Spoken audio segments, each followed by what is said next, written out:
votre univers, le chemin de la vie.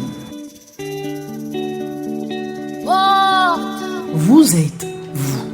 Et le fait voler ton. Vous êtes unique. Que le roi de gloire fasse son entrée. Et votre histoire avec Christ Jésus nous intéresse. Proclamez les bienfaits de l'Éternel.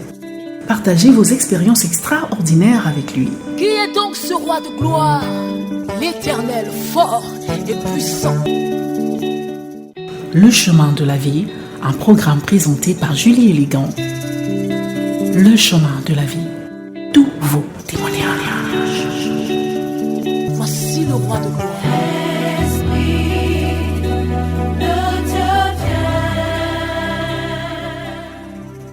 Chers auditeurs, chères auditrices, bonjour.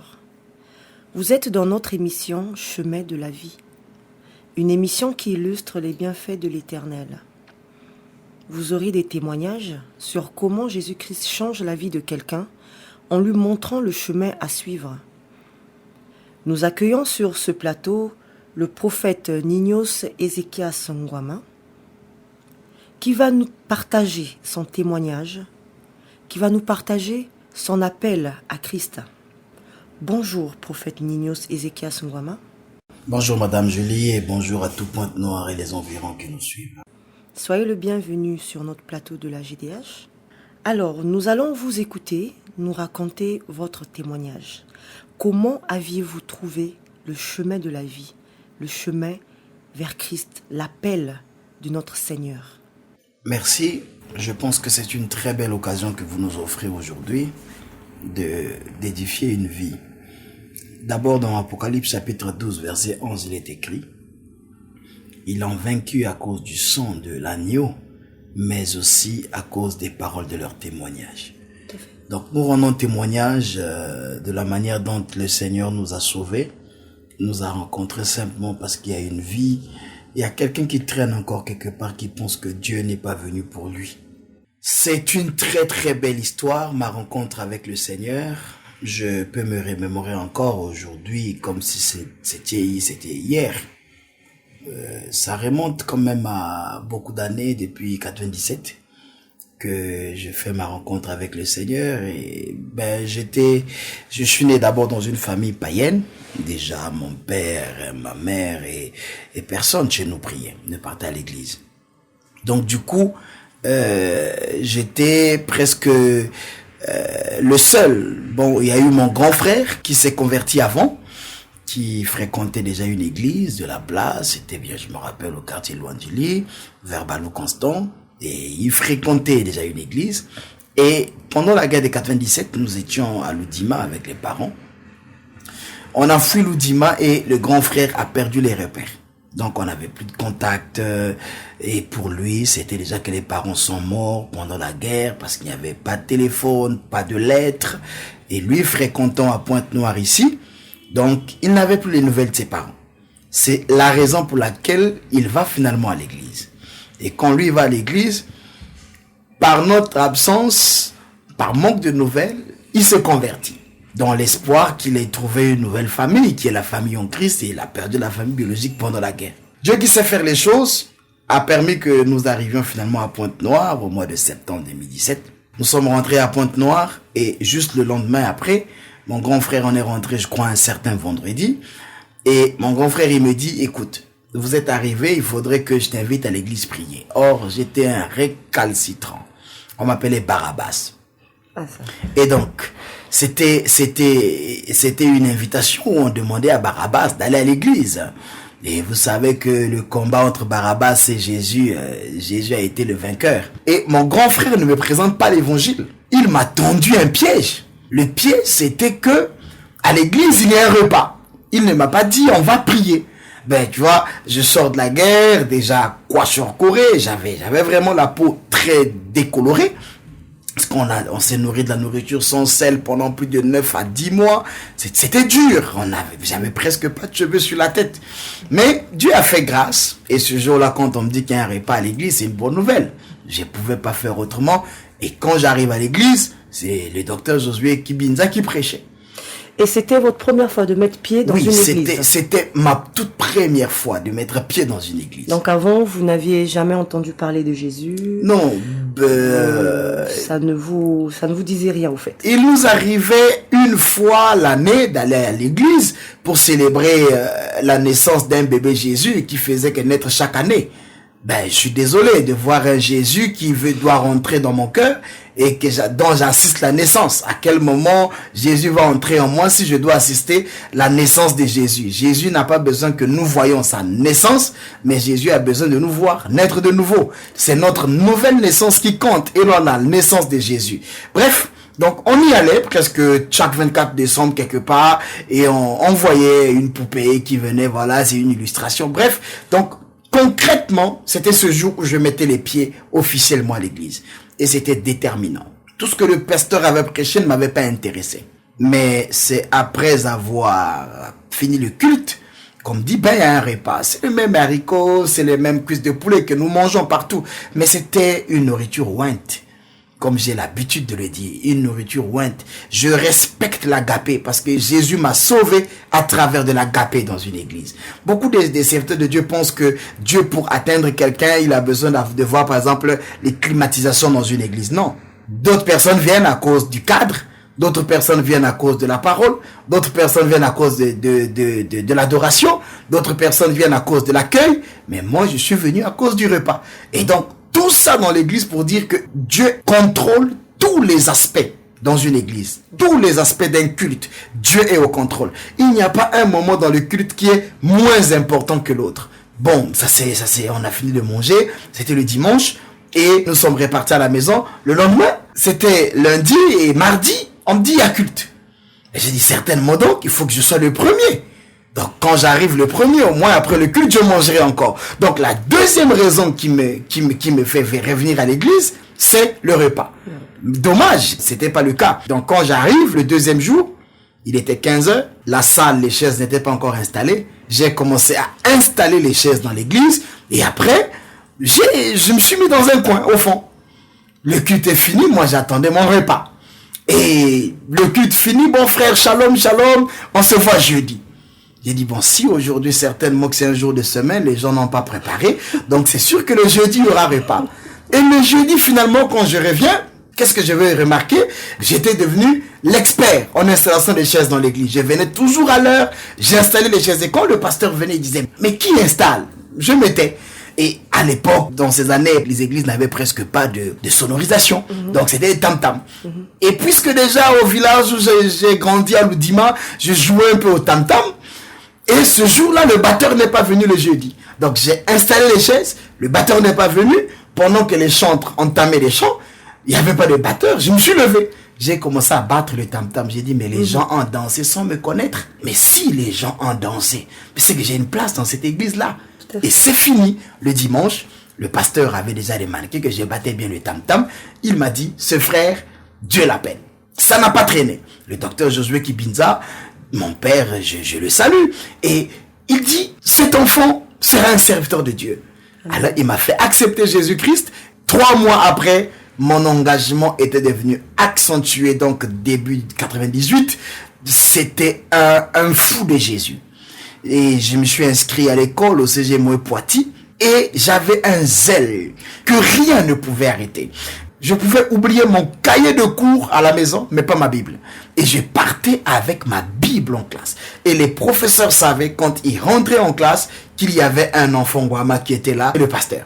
Et déjà depuis 98, je suis en classe de 6e comme ça, les gens déjà, pendant les permanences, tous les élèves se réunissaient autour de moi et je leur partageais l'évangile. Je ne connaissais qu'un seul verset de la Bible, c'est Romains chapitre 5, verset 8, qui dit... Lorsque nous étions encore pécheurs, Christ est mort pour nous. Et donc, c'était mon verset de base. J'ai prêché les amis avec ça. Et voilà donc comment l'histoire de ma rencontre avec le Seigneur a été vraiment formidable. Et donc, depuis ce jour, jusqu'au jour d'aujourd'hui, je marche avec le Seigneur depuis cette époque. Je voulais savoir, au fait, vous avez commencé par installer des chaises, ensuite être batteur, voilà. Mais en fin de compte, nous ne sentons pas réellement à quel moment vous avez senti même dans votre vie au niveau physique, au niveau spirituel, qu'il y a quelque chose qui se passait en vous. Mais qu'est-ce qui réellement a fait que vous y mettiez vraiment votre cœur et vous acceptez au fait Jésus? Écoutez, Julie, vous savez, les mécanismes choisis par Dieu pour appeler un homme ne se ressemblent pas. Tout à fait. Pierre, quand le Seigneur le rencontre, il le trouve au bout de l'espoir. Pierre a fini de faire sa pêche toute la nuit, il n'a rien eu. Et c'est un matin désespéré que Jésus lui apparaît.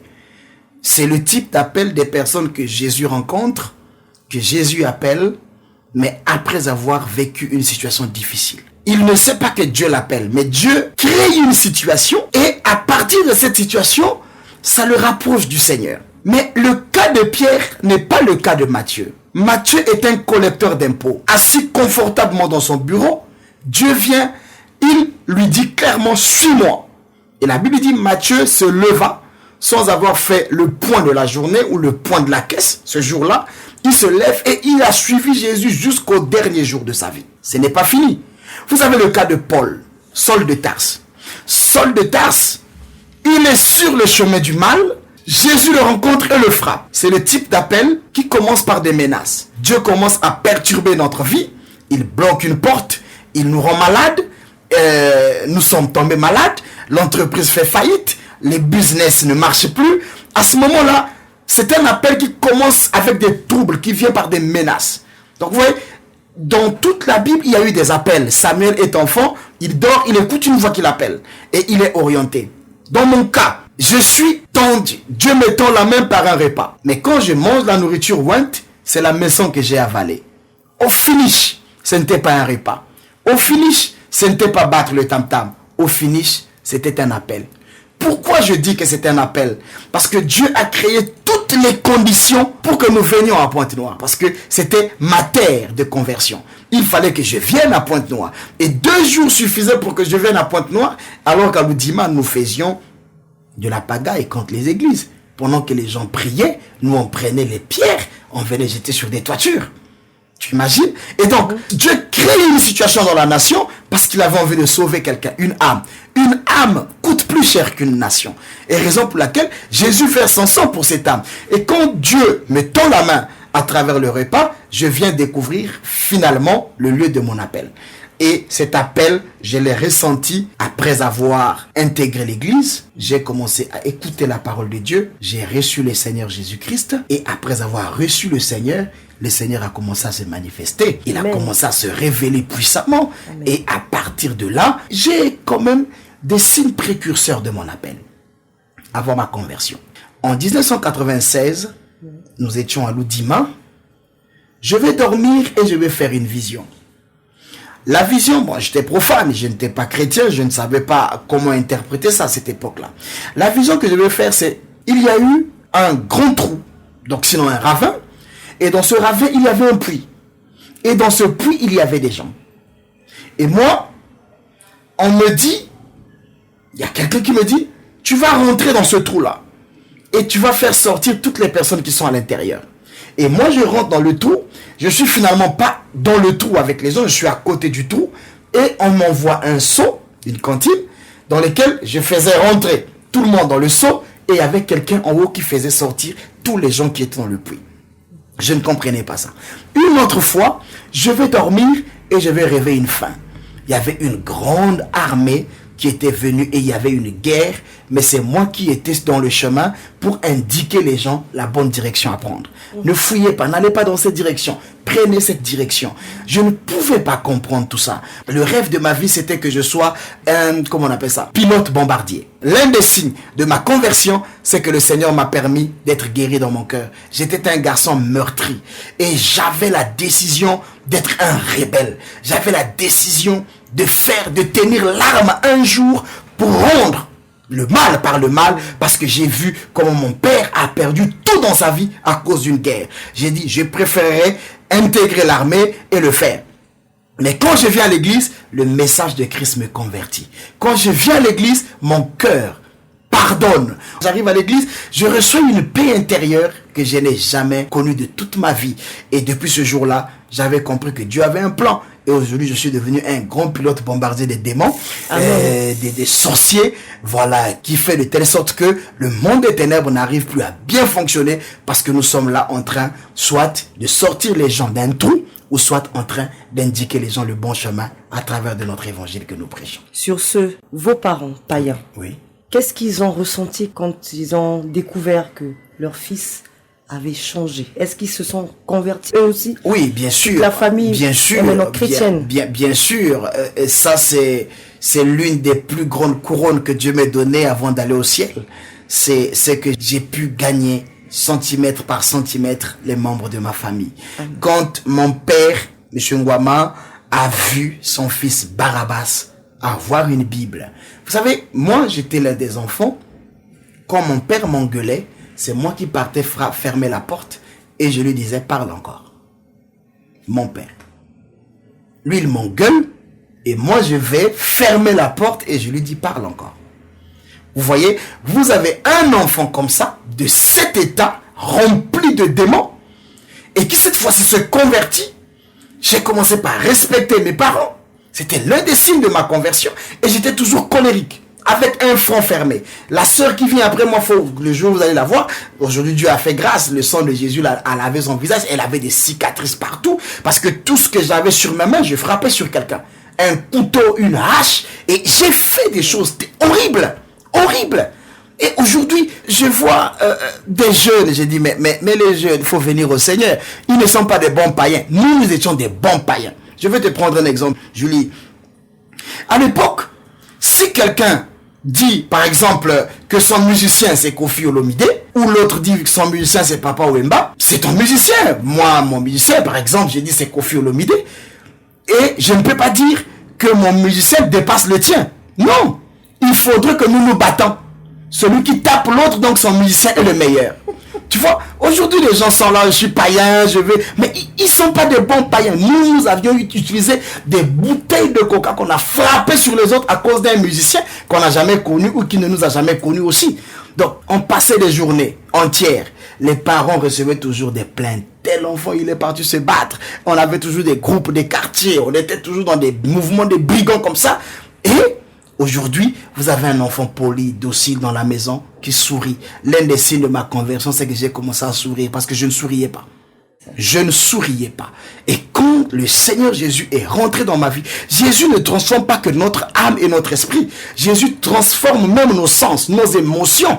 Jésus, tous les aspects de notre vie, Jésus les transforme. C'est un changement intégral. Ce qu'on appelle la métanoïa, la métamorphose, la transformation des pensées, la transformation des actions. Même la main qui frappait les gens n'est plus capable de le faire. Et c'était une conversion authentique. Et quand j'arrive, mon père voit tout ça et il se rend compte que je n'ai plus les mêmes fréquentations, je n'ai plus la même musique que j'écoute. Les pantalons jeans que papa achetait, que je déchirais toujours, maintenant je dois porter un pantalon normal. Et tout ce qui était des boucles d'oreilles, on les a enlevés. Et vous avez un enfant converti dans la maison. Maintenant, c'était un long chemin pour les amener à se convertir. Et Dieu merci, ils ont vu l'épreuve parce que, vous savez, dans une famille, ceux qui vous ont vu naître, vous ont vu grandir, vous ont vu vivre votre vie de paganisme, c'est difficile qu'ils se donnent et qu'ils croient en vous. Ils vont vous voir de loin, ils vont dire on va voir jusqu'où il va arriver. Et ils m'ont laissé le temps. Et dans ce temps, j'ai fait des preuves. J'ai reconnu mon appel. Jusqu'à ce qu'on découvre finalement qu'il y avait un prophète dans un ex-Barabbas. Et quand mon appel est confirmé, ça a été accompagné par des signes, des prodiges, des miracles, des guérisons authentiques. J'ai commencé à prêcher l'évangile. 2 ans après, je partais dans les marchés. Nous faisions partie des premiers prédicateurs qui ont marché, prêché dans le marché de Faubourg avant qu'on le construise. Nous étions là dans les rues de Pointe-Noire avec nos mégaphones. Jusqu'aujourd'hui, nous le faisons malgré tout. Nous le faisons jusqu'aujourd'hui. Et quand ils ont vu tous ces signes, ils ont compris que c'était un homme à suivre. Les gens nous ont laissé le temps en disant, il ne fera pas long feu. Il ne fera pas long son. Mais c'était faux. J'avais avalé la maison. C'est comme une femme qui est déjà tombée enceinte. plus rien ne peut s'ajouter dans ce ventre-là. Donc j'ai goûté aux bontés du Seigneur. Il n'y avait plus rien de plus beau que d'être dans la maison de Dieu. Il n'y avait plus rien de beau que de savourer la joie d'être sauvé, de savoir que je suis devenu un rescapé de l'enfer, un candidat pour le ciel désormais. Et donc aujourd'hui, je pouvais être fier de braver Jésus partout et d'amener Jésus dans ma famille en leur disant, répondez-vous, convertissez-vous. Et à partir de là, mon père était obligé de me suivre. Je l'ai amené aux eaux du baptême. C'est moi qui ai baptisé mon père. C'est moi qui ai baptisé ma mère. C'est moi qui ai baptisé mes sœurs. Et aujourd'hui, ils sont tous avec moi à l'église. Mon père, il est décédé. Et j'étais fier à la dernière minute de sa vie. Il est resté chrétien. Donc aujourd'hui, le périmètre de ma famille ne s'étend pas qu'à ma mère et mon père. J'ai encore un champ très vaste. Et ma prière, c'est que Dieu me garde encore en vie parce que j'ai des oncles qui ne sont pas encore convertis. J'ai des neveux, j'ai des nièces. La famille est grande. Et il faudrait que je continue la conquête. Voilà pourquoi aujourd'hui je dis que merci Jésus de m'avoir sauvé. Merci Jésus aussi d'avoir sauvé ma famille. Mais qu'il me donne encore un peu de temps pour continuer à gagner les membres de ma famille. Franchement, Dieu est merveilleux. Très merveilleux. Sa métamorphose, comme vous le dites dans le mot métanoïa, Oui. elle n'est pas qu'à moitié, Très c'est bien. intégral. Tout à fait. Voilà comment le Seigneur agit puissamment dans la vie de son enfant, le prophète Ninios Ézéchias Ngwama. Dieu est un Dieu des temps et des circonstances. Il a choisi ce temps par un repas, juste un repas, pas n'importe quel repas, mais un repas pour changer la vie de son fils. Tout à fait. Il fait toutes choses en son temps. Et le temps du prophète Ninios Ézéchias Ngwama était arrivé ce jour-là. Un dernier mot pour nos auditeurs et auditrices qui nous suivent en ce moment et qui ont été bénis par ce témoignage. Qu'est-ce que vous pouvez leur dire par rapport aux étapes de votre vie? Qu'est-ce que vous pouvez dire à ces jeunes encore, des Barabbas qui sont encore dans ce trou? Merci. Moi, je crois que quand Dieu nous tend la main pour nous sauver, il ne choisit pas le lieu, il ne choisit pas le moment, mais je pense que tout est question de temps. Et si vous êtes sous le temps de ma voix en ce net moment, ne dites pas qu'il y a un autre temps, parce que le meilleur temps pour Dieu par rapport à votre vie, c'est la minute que vous êtes en train de suivre cette émission. C'est le meilleur moment de Dieu pour vous. Alors, je voudrais que quelqu'un prenne une décision de donner sa vie au Seigneur Jésus-Christ et de dire, Seigneur, je suis fatigué de conduire ma vie seule.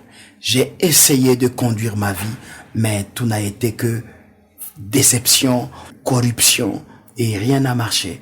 Aujourd'hui, j'aimerais, Seigneur, incliner mon cœur et t'accepter, te recevoir comme mon Seigneur et mon Sauveur personnel. Jésus-Christ est encore en train de sauver des âmes. Il est comme ce dernier bus qui doit vous amener à destination.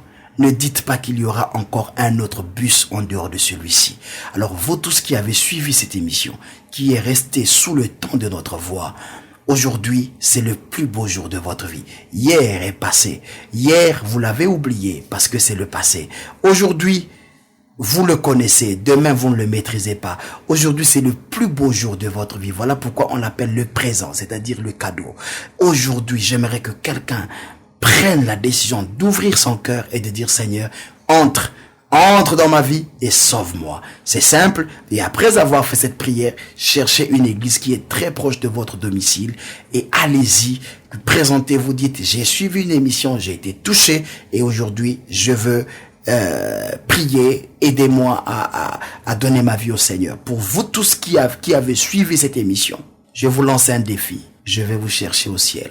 Il ne suffit pas de dire que vous êtes déjà chrétien. Il ne suffit pas de dire que vous fréquentez une église. Mais est-ce que vous êtes réellement converti? Le ciel, c'est pour des convertis. C'est pas pour des crépas, chrétiens païens, non. C'est pour des chrétiens convertis. Et vous tous qui avez suivi cette émission, je vous chercherai au ciel. C'est à vous d'hâter les pas et de venir au Seigneur. Qu'il vous bénisse au nom de Jésus-Christ.